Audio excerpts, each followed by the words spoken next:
এই মুহূর্তে যে বড় খবর দেব, হুমায়ুন কবিরের বাড়িতে পুলিশ হুমায়ুনের নিরাপত্তা রক্ষীকে মারধর করার অভিযোগ উঠেছে হুমায়ুনের ছেলের বিরুদ্ধে। অন্যদিকে হুমায়ুনের ছেলে, তাকেও আটক করেছে পুলিশ। আমরা এই নিয়ে আরো বিস্তারিত জানবো। তৌসিফ ইকবাল আমাদের সঙ্গে টেলিফোনে রয়েছেন। প্রতিনিধি তৌসিফ, ঠিক কি ঘটনা ঘটেছে? দেখো, রবিবার সকালে কিন্তু শক্তিপুর থানায় যে মুর্শিদাবাদের হুমায়ুন কবির যে রয়েছে নিরাপত্তা রক্ষী, সেই নিরাপত্তা রক্ষী কিন্তু শক্তিপুর থানায় লিখিত অভিযোগ দায়ের করেন এবং সেই অভিযোগে বলা হয় যে সেই নিরাপত্তা রক্ষী বাড়ি যাওয়ার জন্য ছুটির আবেদন করেছিল। সেই বিষয় নিয়ে বলার পরেই কিন্তু হুমায়ুন কবিরের যে ছেলে রয়েছেন গোলাম নবী আজাদ, তিনি কিন্তু সেই সিকিউরিটিকে মারধর করেন এবং তার পরিপ্রেক্ষিতে সেই সিকিউরিটি শক্তিপুর থানায় একটা অভিযোগ দায়ের করে। তারপরে কিন্তু অভিযোগ পাওয়ার পরই শক্তিপুর থানার পুলিশ বাহিনী গিয়ে শক্তিপুরে যে হুমায়ুন কবিরের বাড়ি রয়েছে, সেই বাড়ি এবং বাড়ির চারিপাশ কিন্তু ঘিরে ফেলেন। তারপরে সেখান থেকে কিন্তু হুমায়ুন কবিরের ছেলে গোলাম নবী আজাদকে সেখানে গ্রেপ্তার করেন। গোলাম নবী আজাদ একদিকে যেমন হুমায়ুন কবিরের ছেলে, কিন্তু অপরদিকে সেই হুমায়ুন কবির ছেলে গোলাম নবী আজাদ কিন্তু বেলডাঙ্গা 2 পঞ্চায়েত সমিতির পূর্ত পরিবহন কর্মদক্ষ পদে রয়েছে।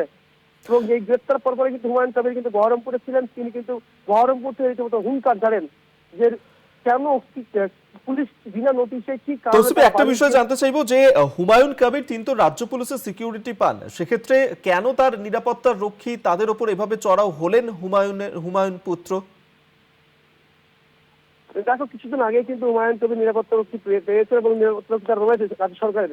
এবং তারপরে কিন্তু যে অভিযোগ উঠছে যে নিরাপত্তা রক্ষী বাহিনীর যে রয়েছে 3 জন, তার মধ্যে একজন সে কিন্তু বাড়ি যাওয়ার জন্য ছুটির কথা বলতে যান হুমায়ুন কবিরকে। এবং সেই বিষয় নিয়েই কিন্তু হুমায়ুন কবিরের ছেলে গোলাম নবী আজাদ সেই সিকিউরিটিকে মারধর করে এমনই কিন্তু অভিযোগ তুলেছে সেই সিকিউরিটি। তারপরে কিন্তু সেই সিকিউরিটি এই অভিযোগ তুলে যে সে বাড়ি যাওয়ার জন্য ছুটির আবেদন করেছিল এবং সে ছুটির কথা বলার জন্যই সে হুমায়ুন কবিরের সঙ্গে গিয়েছিল।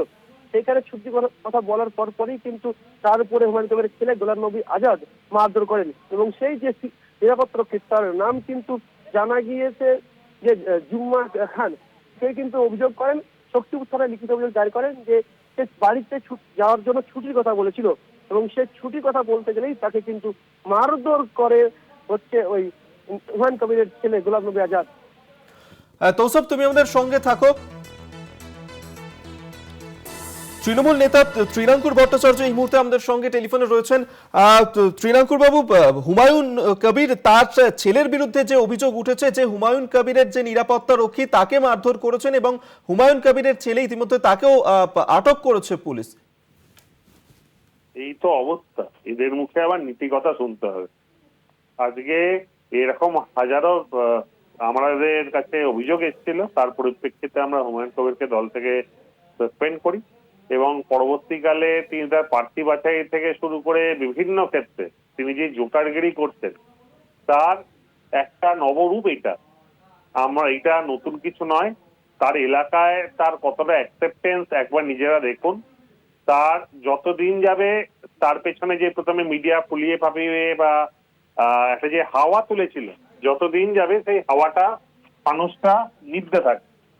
এবং তার বা তার ছেলের বা তার পরিবারে এমন অনেক কর্মকাণ্ড আছে, যতদিন আসবে নিশ্চয়ই সামনে আসবে। এদের কোনো গ্রহণযোগ্যতা নেই।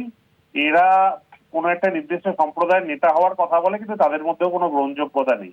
একটা ধর্মীয় সুস্থরি দিয়ে তো কাউকে নেতা বানানো যায় না। নেতা হতে গেলে মমতা বন্দ্যোপাধ্যায়ের মতো স্ট্রাগল করতে হয়, অভিষেক বন্দ্যোপাধ্যায়ের মতো মানুষের বিশ্বাস অর্জন করতে হয়। শুধু 2-4টে কথা বললাম নেতা হয় না।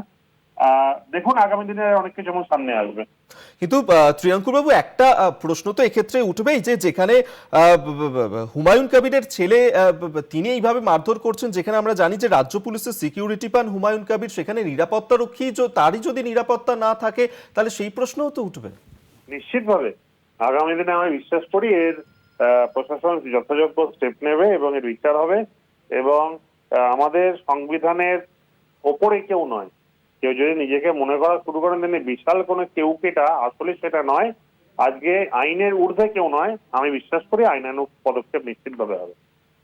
ধন্যবাদ আপনাকে। এতক্ষণ আমাদের সঙ্গে ছিলেন তৃণমূলের রাজ্য সভাপতি ত্রিনাঙ্কুর ভট্টাচার্য। এবং যে ঘটনা ঘটেছে মুর্শিদাবাদের শক্তিপুরে হুমায়ুন কবিরের বাড়িতে পুলিশের হানা হুমায়ুন কবিরের ছেলের বিরুদ্ধে অভিযোগ উঠেছে যে পুলিশকে মারধর করা হয়েছে এবং পাল্টা হুমায়ুন পুত্র তাকে আটক করেছে পুলিশ। এই নিয়ে ঠিক কি অভিযোগ করেছেন হুমায়ুন কবির নিজে, শুনব। আমার বাড়িতে শক্তিপুর থানা সহ জেলা পুলিশের কিছু গাড়ি সেখানে আমার বাড়িতে আশপাশে ঘিরে রয়েছে। আমি মুর্শিদাবাদের পুলিশ সুপারকে আপনাদের মাধ্যমে বলছি যে মুর্শিদাবাদকে অশান্ত করার চেষ্টা করবেন না। আমাদের সঙ্গে রাজনৈতিক প্রতিহিংসা পরায়ণ কোনো আচরণ যেন পুলিশ না করে। তাহলে আমি কিছুক্ষণ ওয়েট করব এবং আমার বাড়িতে যদি কোনো রকম পুলিশ কোনো অশালীন আচরণ করে বা আমার বাড়িতে যদি পুলিশ, আমার ছেলে বা আমার মিসেস, আমার বৌমা আছে, আর কেউ বাড়িতে নেই, তাদের সঙ্গে যদি কোনো অশালীন আচরণ করে, আমি এখান থেকে ঘন্টা দুয়েক পরে ঘোষণা করব আগামী বৃহস্পতিবার মুর্শিদাবাদ জেলার পুলিশ সুপারকে বেলা 12টা থেকে ঘেরাও করে এর জবাব নেব। আপনারা শুনলেন যে হুমায়ুন কবির তিনি ঠিক কি অভিযোগ করেছেন। আমরা এই নিয়ে আরো বিস্তারিত কথা বলবো। তৌসিফ ইকবাল এই মুহূর্তে আমাদের সঙ্গে টেলিফোনে রয়েছেন প্রতিনিধি। তৌসিফ, যেমনটা জানাচ্ছিলে তুমি। দেখো, হুমায়ুন কবির কিন্তু শক্তিপুর থানা পুলিশ যখন হুমায়ুন কবির ছিলেন গোলামনবী আজাদকে তার বাড়ি থেকে আটক করে জিজ্ঞাসাবাদের জন্য থানায় নিয়ে যায়, তারপর পরে কিন্তু হুমায়ুন কবির বহরম করেছিলেন এবং সেইখানে ঢুকেই তিনি কিন্তু পুলিশের বিরুদ্ধে বিস্ফোরক মন্তব্য করেন। তিনি রীতিমতো দাবি করেন যে পুলিশ বিনা নোটিশে তার বাড়ি কেন গিয়েছে এবং তার বিরুদ্ধে এগুলো চক্রান্ত করা হচ্ছে। তিনি এর হুঙ্কার দেন পুলিশ যদি তাড়াতাড়ি তার ছেলেকে না ছেড়ে দেয় তাহলে কিন্তু রীতিমতো এসপি অফিস তিনি ঘেরাও করবেন, এমনই কিন্তু তিনি বহরমপুর দাঁড়িয়ে রীতিমতো হুঙ্কার ছাড়েন। ধন্যবাদ তৌসিফ তোমায়। তৌসিফ ইকবাল এই মুহূর্তে আমাদের সঙ্গে টেলিফোনে ছিলেন প্রতিনিধি। মুর্শিদাবাদের শক্তিপুরে সেখানে হুমায়ুন কবিরের বাড়িতে পুলিশের হানা এবং হুমায়ুন কবিরের ছেলের বিরুদ্ধে পুলিশকে মারধর করার অভিযোগ উঠেছে এবং শক্তিপুর থানার পুলিশ ইতিমধ্যেই আটক করেছে হুমায়ুন কবিরের ছেলে গোলাম আজাদকে এবং এই যে ঘটনা সেখানে হুমায়ুন কবির তিনি পাল্টা হুঁশিয়ারি দিয়েছেন যে এসপি অফিস ঘেরাও করা হবে, পুলিশ যদি বাড়িতে কোনো অশালীন আচরণ করে তাহলে এসপি অফিস ঘেরাও করবেন তিনি, এমনটাই কিন্তু হুঁশিয়ারি দিয়ে জানিয়েছেন হুমায়ুন কবির। হুমায়ুনের ছেলে তাকে আটক করে ইতিমধ্যেই থানায় নিয়ে যাওয়া হয়েছে। মুর্শিদাবাদে এই ঘটনা ঘটেছে যেখানে হুমায়ুন কবিরের ছেলে তার বিরুদ্ধেই অভিযোগ উঠেছে যে নিরাপত্তা রক্ষীরা হুমায়ুন কবিরের নিরাপত্তা দেন তাদের ওপর চড়াও হয়ে মারধর করে হুমায়ুন কবিরের ছেলে। আর তারপরেই হুমায়ুন কবিরের ছেলে তাকে আটক করেছে পুলিশ। শক্তিপুর থানার পুলিশ অভিযান শুরু করে এবং পাল্টা হুমায়ুন কবির তিনি হুঁশিয়ারি দিয়েছেন যে পুলিশ যদি বাড়িতে কোনো অশালীন আচরণ করে তাহলে এসপি অফিস ঘেরাও করা হবে। এসপি অফিস ঘেরাওয়ের হুঁশিয়ারি দিয়েছেন হুমায়ুন কবির। আপনারা জানেন যে কিছুদিন আগেই হুমায়ুন কবির তিনি নিজের নতুন রাজনৈতিক দল জনতা উন্নয়ন পার্টির কথা ঘোষণা করেছেন এবং তারপর থেকেই প্রার্থী নিয়ে একাধিকবার বিতর্কে জড়িয়েছেন তিনি। এবার ফের একবার তিনি বিতর্কে জড়ালেন। হুমায়ুন কবিরের ছেলের বিরুদ্ধে অভিযোগ উঠেছে যে হুমায়ুন কবিরের নিরাপত্তা রক্ষী তাদেরকে মারধর করার অভিযোগ উঠেছে। ইতিমধ্যেই হুমায়ুন কবিরের ছেলে তাকে আটক করে থানায় নিয়ে যাওয়া হয়েছে। পাল্টা হুমায়ুন কবিরের হুঁশিয়ারি এসপি অফিস ঘেরাও করার। বিজেপি নেতা রাহুল সিনহা এই মুহূর্তে আমাদের সঙ্গে টেলিফোনে রয়েছেন। রাহুল বাবু, হুমায়ুন কবিরের নিরাপত্তা রক্ষী তাদেরকে মারধর করার অভিযোগ উঠেছে হুমায়ুন কবিরের ছেলের বিরুদ্ধে, ইতিমধ্যেই ছেলেকে গ্রেফতারও করা হয়েছে। কি বলবেন যেখানে নিরাপত্তা রক্ষীরা তারাই নিরাপত্তাহীনতায় ভুগছেন? না, তৃণমূলের সংস্কৃতি তো এটা, নিরাপত্তা রক্ষিত নামে নিরাপত্তা রক্ষীর কোনো নিরাপত্তা রাখার কাজ আছে কি?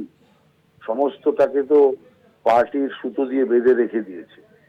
অতএব যে কালচার, যে সংস্কৃতি তৃণমূল তৈরি করেছে সেই সংস্কৃতি এখন দেখা যাচ্ছে। অতএব আমি মনে করি গ্রেপ্তার করা হয়েছে, গ্রেপ্তার করে উপযুক্ত শাস্তির ব্যবস্থা হোক যাতে আর কখনো এই জাতীয় পদক্ষেপ অন্য কেউ গ্রহণ করতে না পারে। কিন্তু ঘটনা হচ্ছে তৃণমূল কংগ্রেসে তো এই জাতীয় কাণ্ড যারা করেছে তারাই সমস্ত পার পেয়ে গিয়েছে। আর হুমায়ুন কবির এখনো তো তৃণমূলেই আছে। অতএব সেই কারণে দেখবেন শেষ পর্যন্ত কিচ্ছু হবে না, শেষ পর্যন্ত ওর ছেলে দিব্যি বুক ফুলিয়ে বেরিয়ে আসবে, মার যা নিরাপত্তা রক্ষী খেলো তাই খাবে। তার কারণ যতই আলাদা পার্টির ঘোষণা করুক, ও সব মমতা ব্যানার্জির ছক। ধন্যবাদ আপনাকে। বিজেপি নেতা রাহুল সিনহা এই মুহূর্তে আমাদের সঙ্গে টেলিফোনে ছিলেন।